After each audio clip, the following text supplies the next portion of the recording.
माता रामो मत्पिता रामचंद्रः स्वामी रामो मत्सखा रामचंद्रः सर्वस्वं मे रामचंद्रो दयालुर नान्यं जाने नैव जाने न जाने।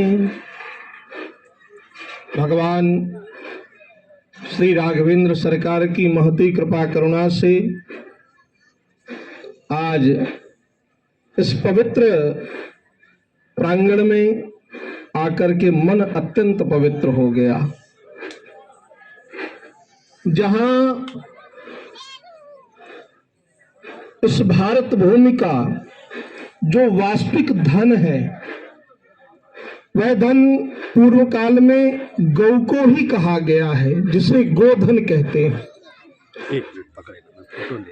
ऐसे गौ माता की पावन सामीप्यता और सानिध्यता में आकर के मन आनंदित हो गया।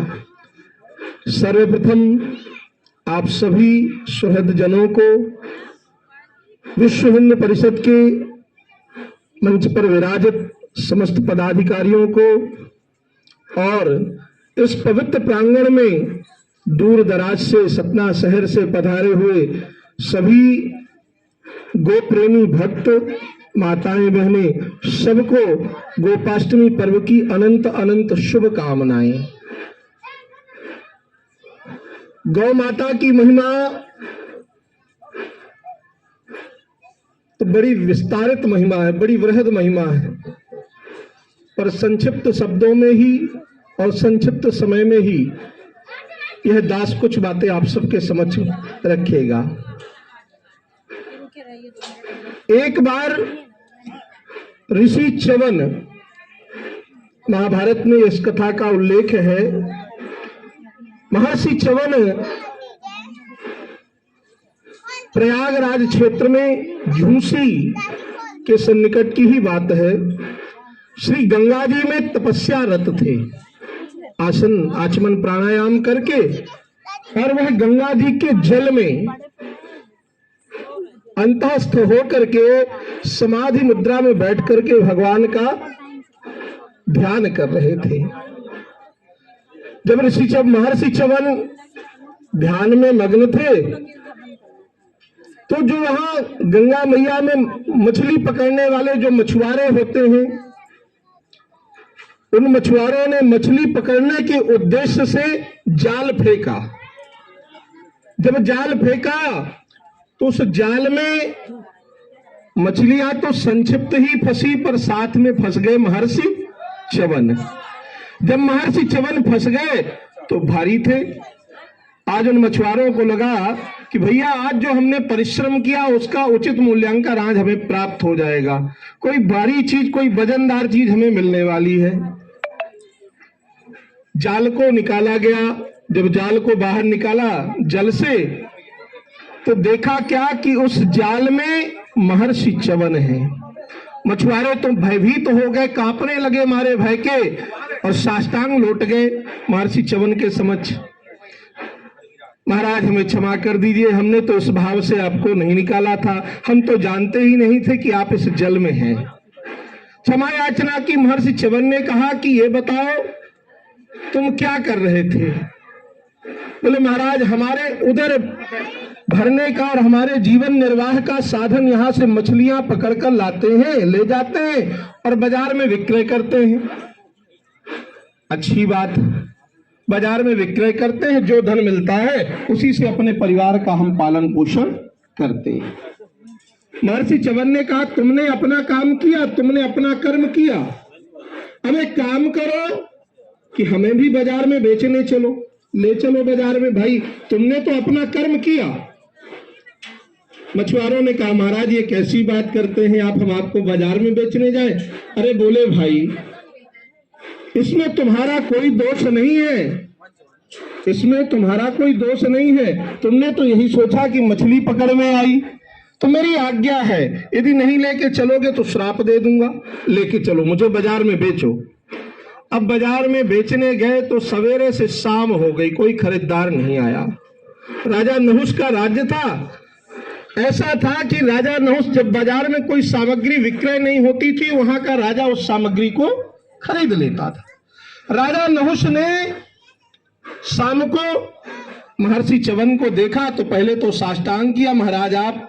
अरे बोले अभी तो हम विक्रय की वस्तु है, खरीदो हमें, इन मछुआरों से हमारी तुम बोली लगाओ, इनको उचित मूल्य दे करके हमारा मूल्यांकन करके हमें खरीद लो। बोले ठीक है महाराज। तो राजा नहुष ने उन मछुआरों से कहा कि 1 सहस्त्र स्वर्ण मुद्राएं मैं आपको देता हूं, बदले में आप मुझे ऋषि को दे दीजिए, महर्षि च्यवन को।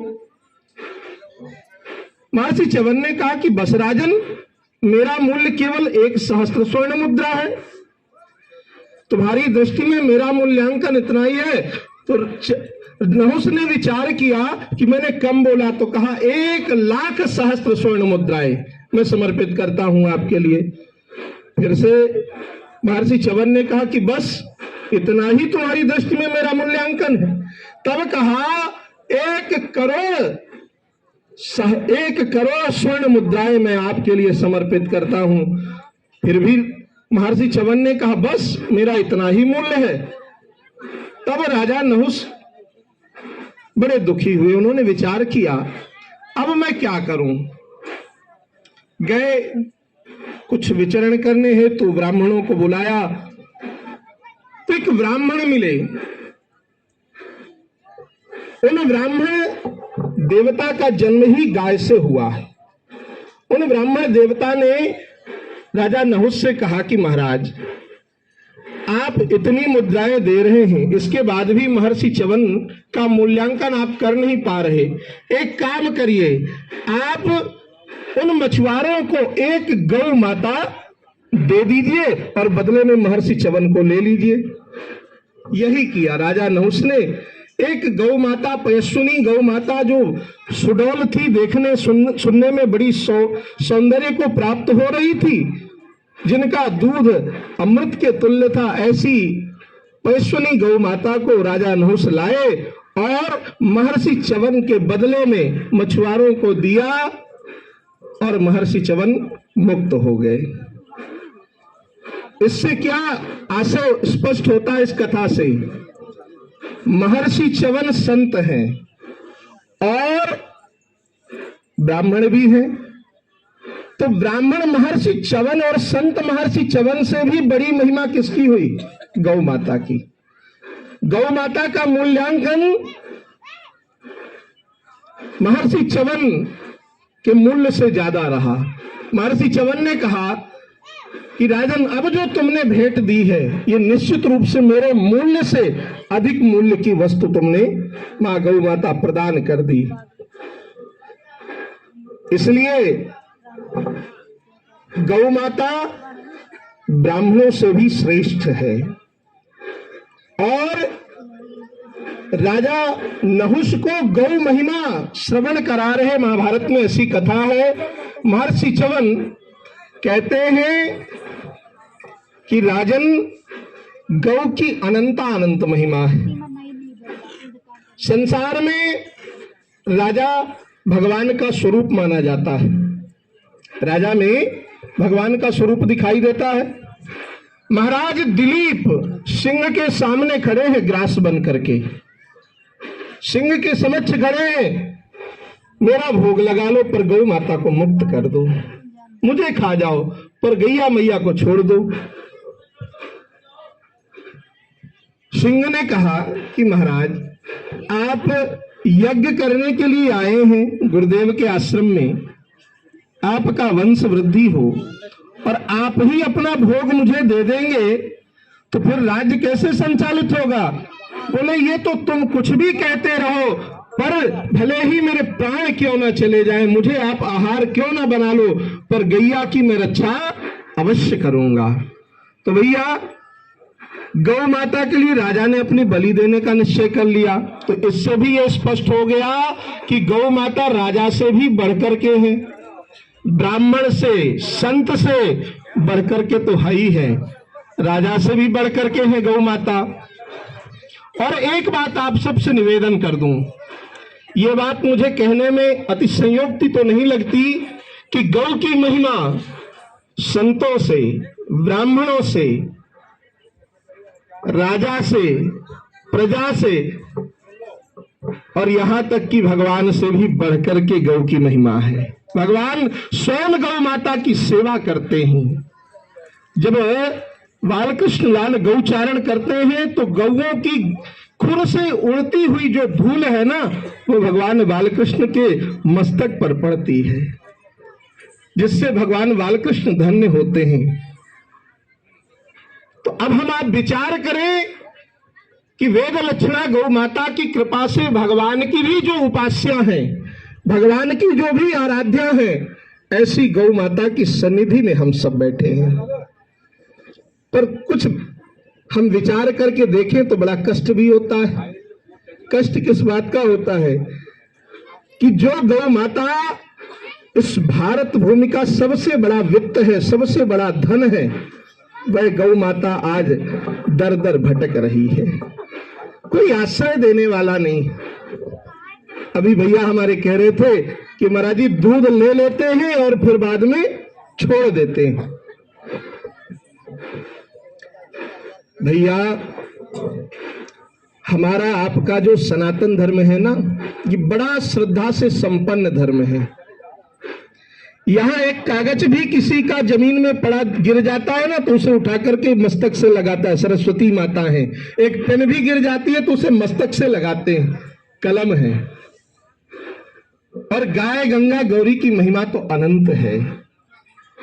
महर्षि कौटिल्य ने भी गौ को सबसे बड़ा धन बताया है अर्थशास्त्र की दृष्टि से। गौ माता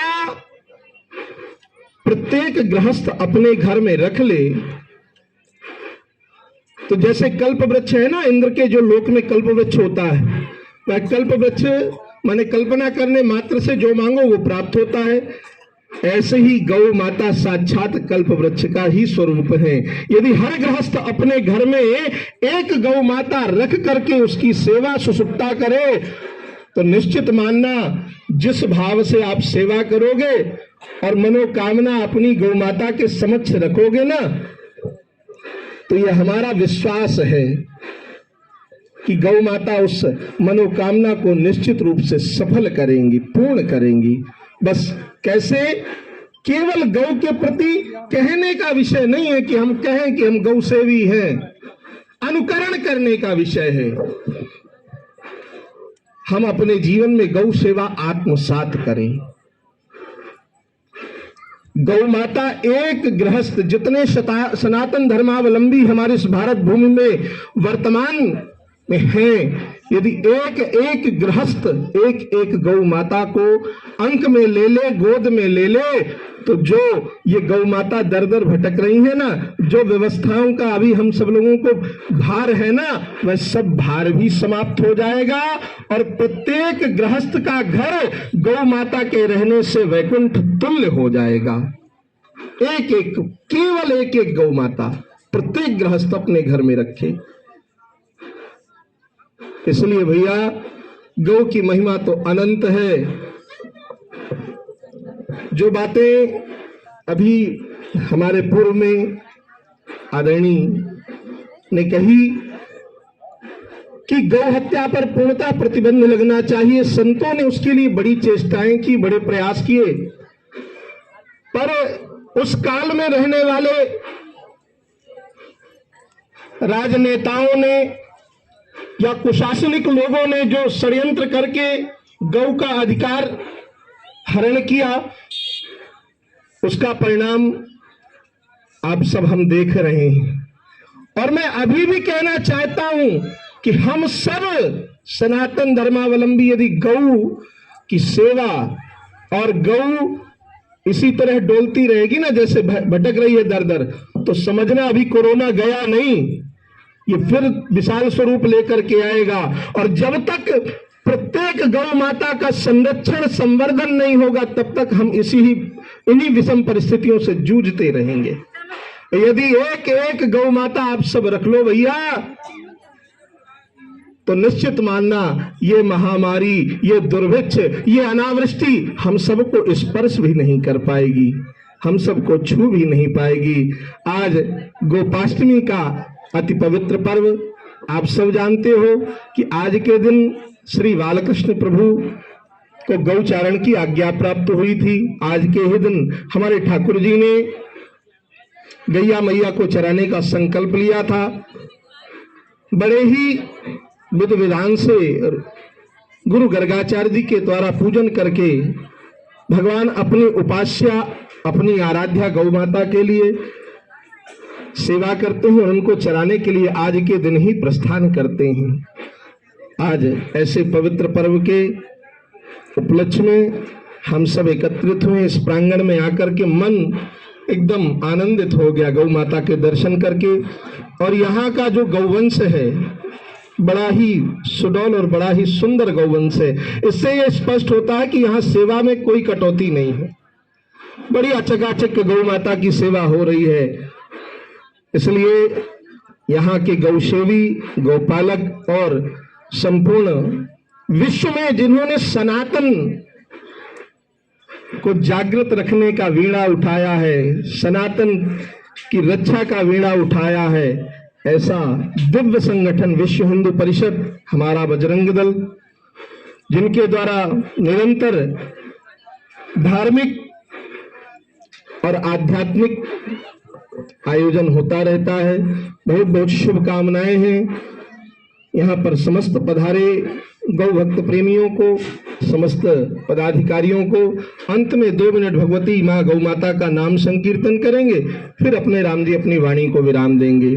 श्री सुरभ्यै नमः, श्री सुरभ्यै नमः, श्री सुरभ्यै नमः, श्री सुरभ्यै नमः, श्री सुरभ्यै नमः, श्री सुरभ्यै नमः, श्री सुरभ्यै नमः, श्री सुरभ्यै नमः, श्री सुरभ्यै नमः, श्री सुरभ्यै नमः, श्री सुरभ्यै नमः, श्री सुरभ्यै नमः, श्री सुरभ्यै नमः, श्री सुरभ्यै नमः, श्री सुरभ्यै नमः, श्री सुरभ्यै नमः। बोले गौ माता की, श्री वेद लक्षणा गौ माता की, श्री बहुला गौ माता की, श्री सुरभि गौ माता की। जय जय श्री सीताराम।